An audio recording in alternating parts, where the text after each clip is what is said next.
Hi, this is Kamena Willoughby. Today I'm going to be talking about voter fraud, why many people and I believe it's a political corruption that needs to be fixed as soon as possible. There are a lot of different definitions or terms for voter fraud. It usually refers to voting without registration, registering non-existent voters, voting more than once, voting in places where one is ineligible to vote, manipulating or rigging the vote count, or buying votes. Electoral fraud is the legal intervention with the process of an election. Acts of electoral fraud include affecting vote counts to bring about a desired election outcome, whether it's increasing the vote of a favored candidate or weakening the competing candidate's chances of victory. The first suspicions of election fraud dates back to 471 BC in the Athenian democracy. Archaeologists found 190 pieces of broken pottery used as ballots, then with only 14 different handwritings. Electoral fraud is illegal in most countries, including dictatorships, most likely to control the electoral processes. Extreme examples of electoral fraud are sham elections that are a common event in dictatorial government that feel the need to show some public legitimacy. In some cases, showing that 100% of eligible voters voted for the governing authority. Although there are many known instances of electoral fraud, it is a hard phenomenon to study and define. The criminal penalty for voter fraud is a fine of $300 to $500, 1 to 2 years in prison, and disenfranchisement.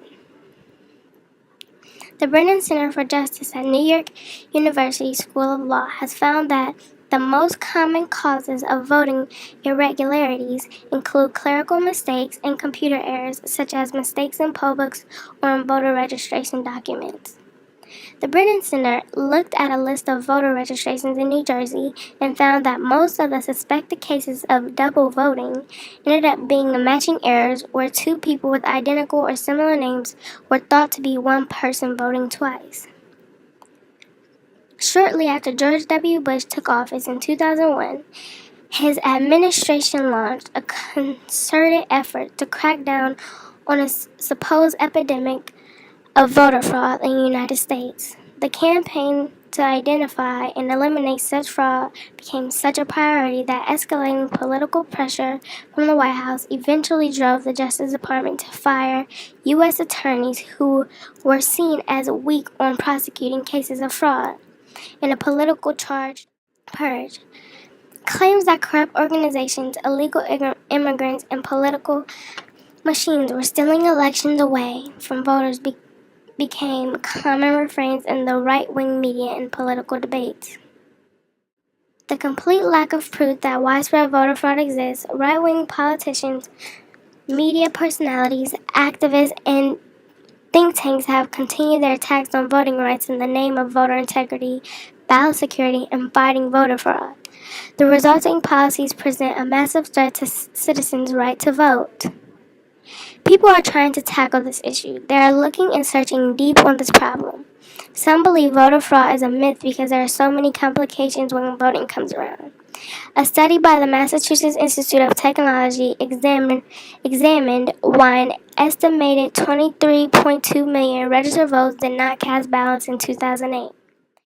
Researchers estimated that 9%, which is 2.2 million of these, did not cast ballots because they lacked proper ID. 8% were unable to find their polling place, 11% were turned away because of long lines, and another 9% were turned away from polls because of registration problems. It could be a myth, but if all things considered, people will risk anything to get more votes. There are different types of voter fraud. One is intimidation. Voter intimidation involves putting undue pressure on a voter or group of voters so that they will vote a particular way or not at all. Vote buying. The most famous time of vote buying came in 18th century England when two or more rich aristocrats spent whatever money it took to win.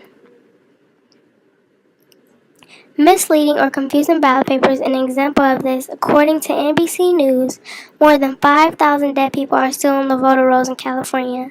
A closer look at the data revealed that some of the dead people were not only registered but somehow even voted several years after their death. Sometimes clerks say the mistake can purely be a clerical error, like a misplaced signature. Other times, though, the voting turns out to be fraud, clerks say, where family members vote on their dead relatives' behalf.